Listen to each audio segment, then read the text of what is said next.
Hello guys, कैसे उम्मीद करता हूँ कि आप लोग बहुत अच्छे होंगे। तो सबसे पहले आप लोग ये वीडियो देखिए। तो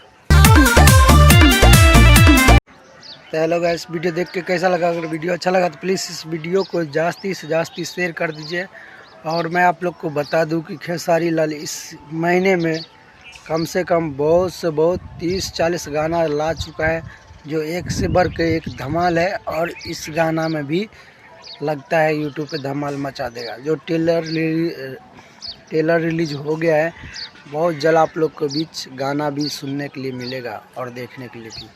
तो चलिए मैं आप लोग को बता दूं कि गाना का टाइटल क्या है। तो टाइटल है गाना का उमरिया में फ़र्क, जो बहुत ही ज़बरदस्त है, बहुत ही अच्छा है। ट्रेलर तो वो क्या बोलूँ भाई, ट्रेलर जो आप देखोगे दिल से खुश हो जाओगे। खुश होते ही इस वीडियो को लाइक, शेयर और एक सब्सक्राइब ज़रूर कर दोगे। मेरा आशा है कि ये वीडियो आप लोग को बहुत अच्छा लगेगा और ज़रूर लगेगा, क्योंकि वीडियो कोई आंडू पांडू का नहीं, खेसारी लाल यादव का आज सुबह में 8 बजे ट्रेलर रिलीज हो चुका है। बहुत जल्द आप लोग के बीच, आज नहीं तो कल, इसका गाना भी आप लोग को देखने और सुनने के लिए मिलेगा। तब तक मिलते हैं नेक्स्ट वीडियो में। जय श्री राम, जय हिंद, जय भारत।